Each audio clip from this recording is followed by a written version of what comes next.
Now, can I add static obstacles? And the answer is, in this case, yes. So let me draw exactly the same figure. That's a robot that I need to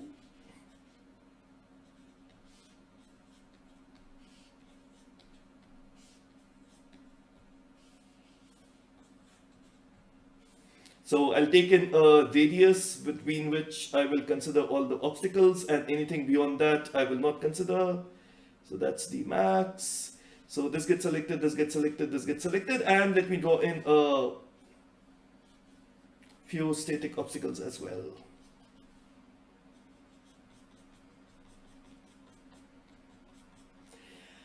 Now this time let me... So previously what was the problem? That there might have been many obstacles. Like it looks over here that the only little gap I have is the little gap over here, which also I can actually block. So you see that there's a very small gap over here. There's no gap over here, and then I have my constraints that I cannot move outside. This because of visibility constraint, because of kinematic constraints, assuming that the robot is here. So that becomes a practical problem. Sometimes in congested area, there are not many gaps. So then you need to reduce this Dmax or remove the far away obstacles. So let me change my methodology. So let me change in my methodology. So previously my objective was maximizing radial clearance or maximizing the spatial clearance, nobody on the left, nobody on the right. And that's how I moved. Now let me change my line of work. So I rebuild my objective. So I say objective 1, it's always goal seeking. So I'm back to the old school method where I say I'll allow a maximum deviation of alpha.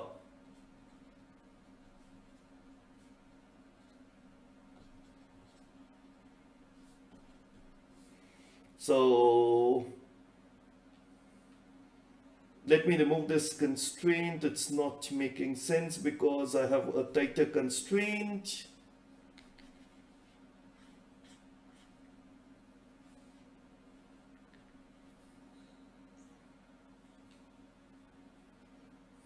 So I say this is goal. So that's straight line to goal. And I allow only deviation of alpha. So this is where I can choose my immediate action. So that's my objective 1. And now I'll not consider objective number 1 again. So objective number 1 is done. It only added a threshold. Now I go on objective number 2.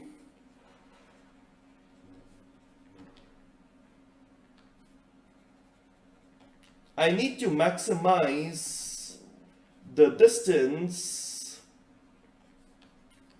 I can travel at the angle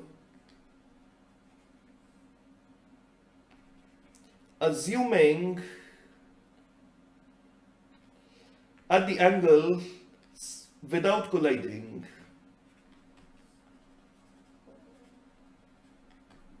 So goal seeking is already done. The moment I apply the angular deviation of alpha, it's done. Now consider a point obstacle and consider many robots around. For the first time I'm saying that there are too many robots around.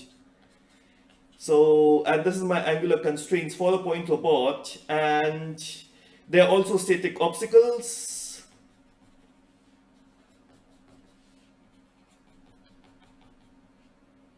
So place a virtual LiDAR sensor, and the LiDAR goes like this. It goes here, it collides, it comes back. It goes here, it collides, it comes back. It goes here, it collides and comes back.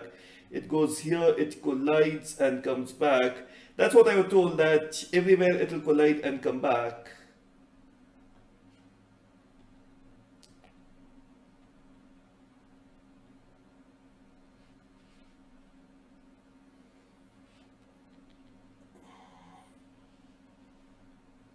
So find out the longest beam that went, and it so appears that the longest beam that went is here, and I'll actually travel here for a pointer bot. And it turns out to be pretty good because reactively, if all these were static, I would have gone here, then I would have gone here, and this is where the goal is, so I would have traveled this route to the goal.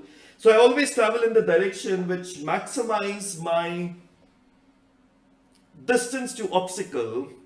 That's a fair enough heuristic. So that's what I do. I maximize the distance that I can travel at the angle without colliding, in this case over here, and I apply a threshold over it. That's what I always do. I take an objective measure and I put a constraint over it that, okay, after that it's not important. So I say maximum of Dmax. Or I don't consider anything which is beyond Dmax.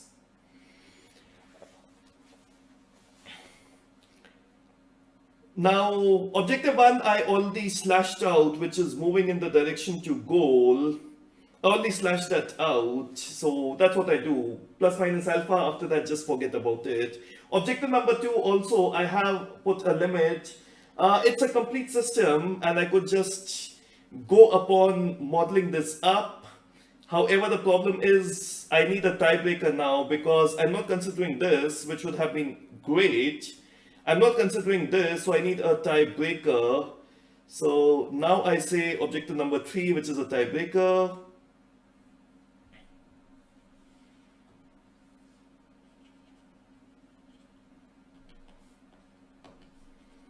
Now I say maximize radial clearance.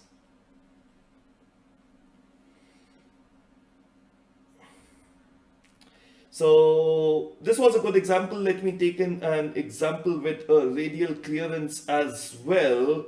So in the same example, I rub this thing up, so that's no longer selected.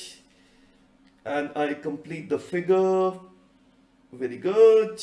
And I still plot all the lasers. However, now I say that there is a limit, and that limit is Dmax. So now let me just select regions which have the maximum value possible. So here there's a tie breaking. They all have the maximum values. Here also I could have said, but no laser is touching it. So there's no laser beam that goes, touches it and come back because the laser beams have stopped over here. And then here there's a tie break. Now what I'll do is I'll measure this angular range. So let's say theta gap 1, and I'll measure this angular range. So let's say it is theta gap 2, and as I can see that theta gap 2 is greater than theta gap 1. Okay, I shouldn't have written red on red. So let's consider this range, which is theta gap 2.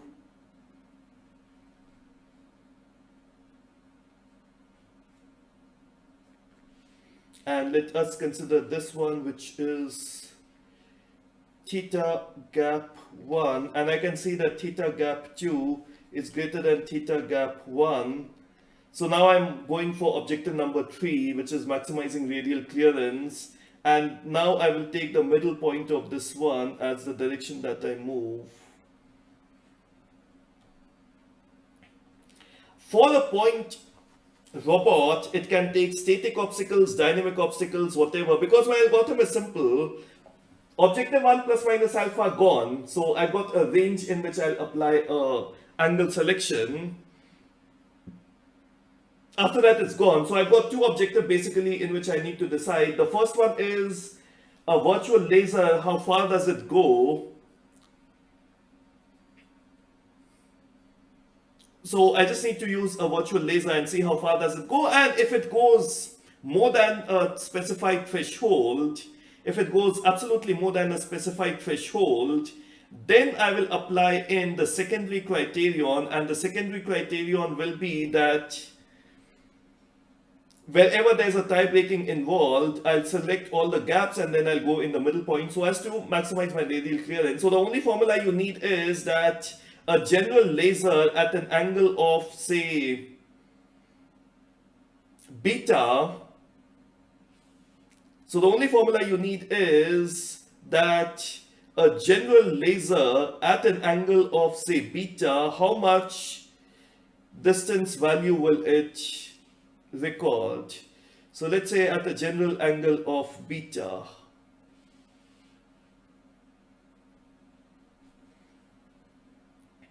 And now let me draw in just one figure over here. So that's my xy, that's my q, and there's only one obstacle, say, and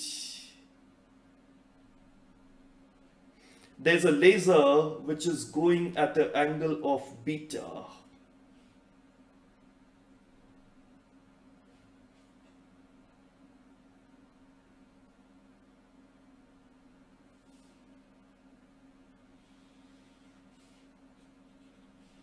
So I need to measure the distance at an angle of beta considering any obstacle. So this is what I say is d beta. It's actually possible because you know the center of every circular obstacle O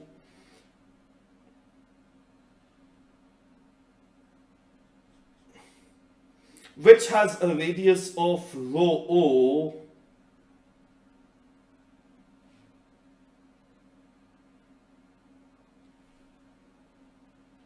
So let me rub this d beta because now we know what is to be measured. This distance is to be measured.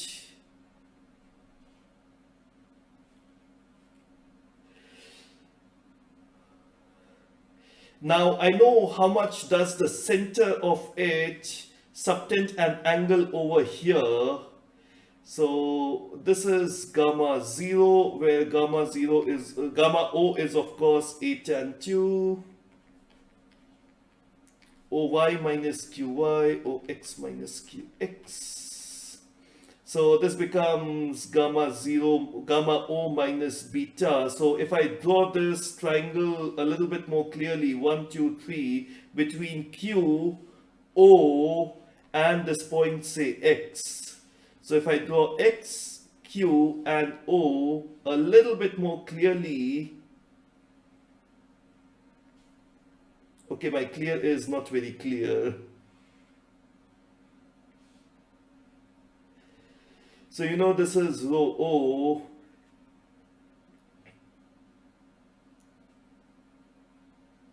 This is the one that we need to measure. So this is find X. Or this is the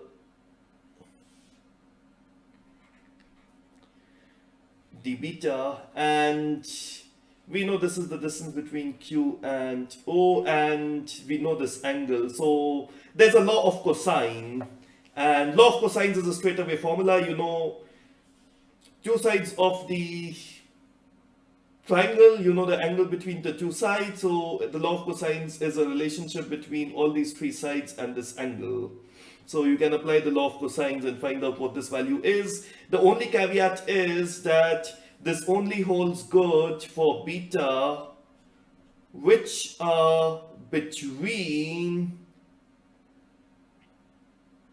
Okay, now I have, this was theta O before, now it's gamma O. So let me say gamma O minus the angular coverage of O, and the angular coverage of O is what was given previously. So let that be delta O to gamma O plus delta O. And of course the angular coverage is, let me draw it away over here, is this. So this is distance between Q and O. This is 90 degree, and that's your delta O. So as long as beta respects this fact, d beta will be governed by this value, and out of all the d betas, so that's d beta because of the obstacle O, and the one that you get is the minimum for all the obstacles like this. So the one that you get is the one that will be minimum for all obstacles.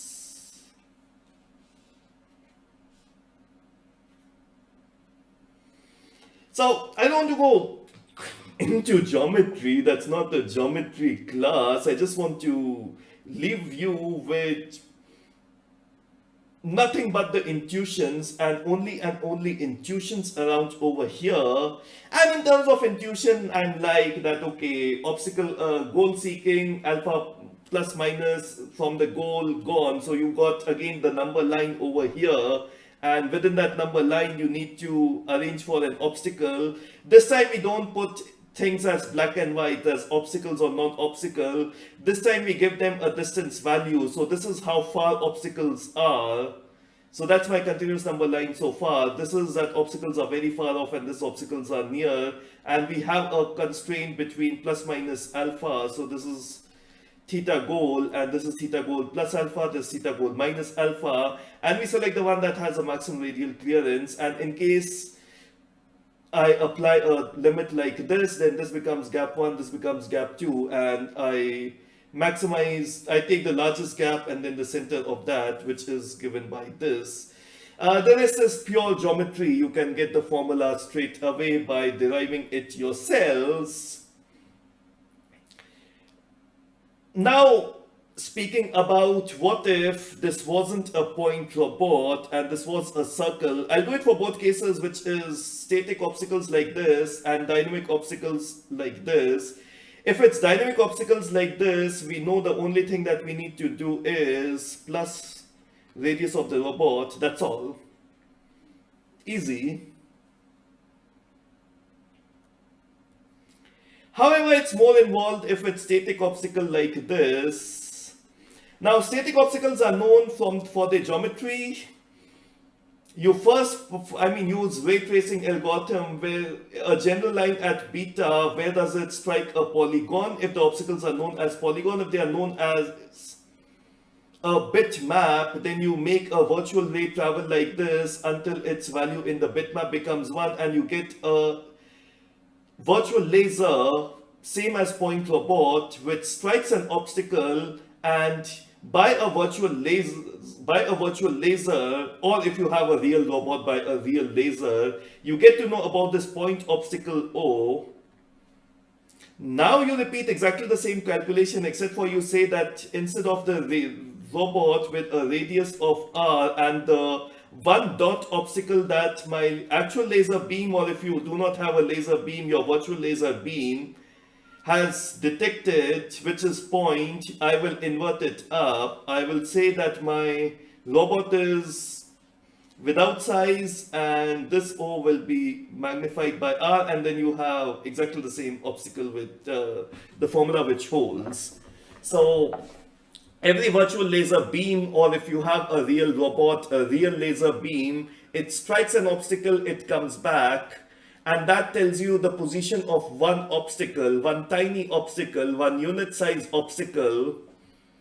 Expand that obstacle by the radius of the robot, contract the robot, and repeat all the calculations as it is.